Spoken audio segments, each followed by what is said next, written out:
Assalamualaikum warahmatullahi wabarakatuh. Perkenalkan, nama saya Armila Hakmi.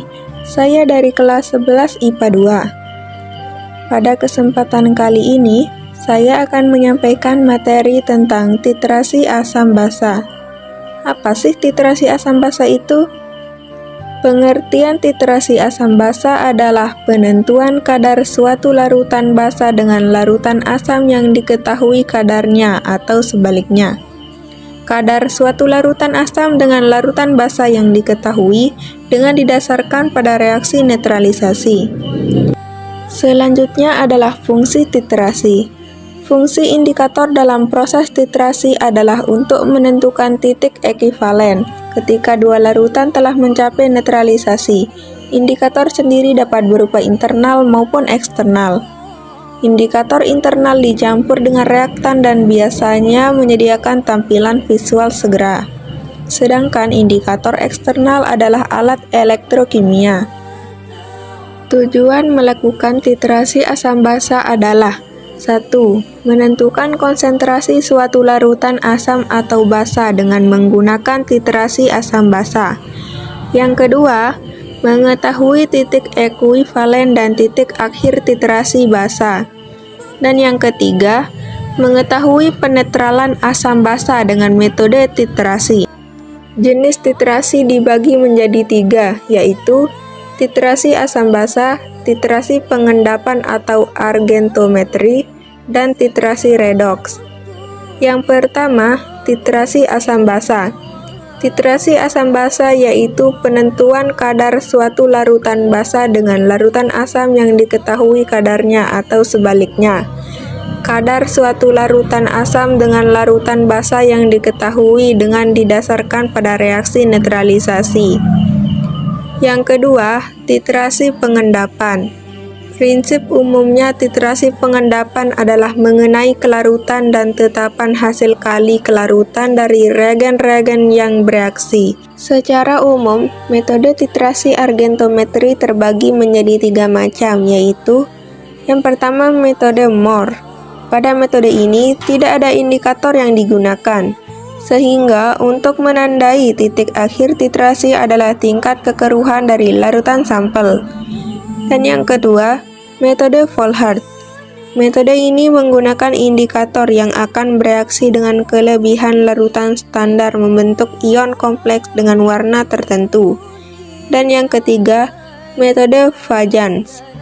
Metode ini menggunakan indikator yang adsorpsi. Endapan yang terbentuk dari reaksi utama dapat menyerap indikator adsorpsi pada permukaannya sehingga endapan tersebut terlihat berwarna. Dan yang ketiga atau terakhir yaitu titrasi redoks.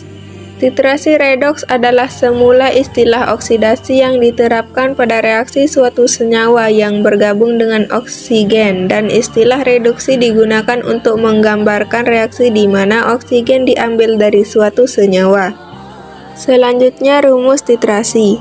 Va dikali Ma dikali val asam sama dengan Vb dikali Mb dikali val basa, di mana Va sama dengan volume asam, Ma sama dengan molaritas asam, val asam sama dengan valensi asam, Vb sama dengan volume basa, Mb sama dengan molaritas basa, dan val basa sama dengan valensi basa. Perubahan pH. Perubahan pH pada titrasi asam basa. Pada saat larutan basa ditetesi dengan larutan asam, pH larutan akan turun.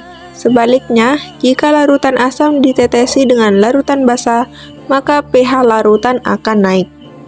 Titrasi asam kuat dengan basa kuat. Contohnya adalah 40 ml larutan HCl 0,1 molar ditetesi dengan larutan NaOH 0,1 molar sedikit demi sedikit. Dari kurva di samping, kita dapat menyimpulkan bahwa yang pertama, mula-mula pH larutan naik sedikit demi sedikit. Yang kedua, perubahan pH drastis terjadi sekitar titik ekivalen. Dan yang ketiga, indikator yang dapat digunakan yaitu metil merah, bromtimol biru, atau phenolphthalein. Namun yang lebih sering digunakan adalah phenolphthalein karena perubahan warna phenolphthalein yang lebih mudah diamati. Dan yang keempat, pH titik ekivalen sama dengan 7 atau netral. Titrasi asam lemah dengan basa kuat. Contohnya yaitu 40 ml larutan CH3COOH 0,1 molar ditetesi dengan larutan NaOH 0,1 molar sedikit demi sedikit. Dari kurva di samping dapat kita simpulkan bahwa 1. Lonjakan perubahan pH pada sekitar titik ekivalen lebih kecil, hanya sekitar 3 satuan, yaitu dari pH plus minus 7 hingga pH plus minus 10. Yang kedua, titik ekivalen berada di atas pH 7, yaitu antara 8 hingga 9. Yang ketiga, indikator yang digunakan yaitu phenolphthalein. Metil merah tidak dapat digunakan karena perubahan warnanya terjadi jauh sebelum tercapai titik ekivalen.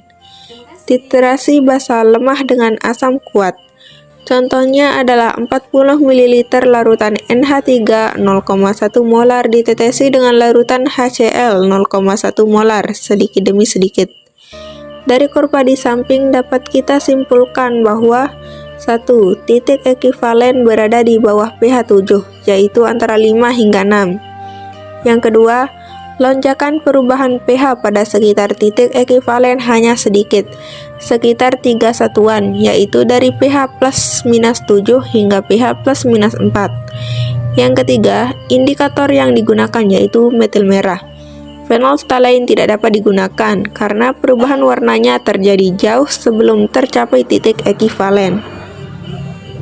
Sekian dari Armila, mohon maaf apabila ada kesalahan. Wassalamualaikum warahmatullahi wabarakatuh.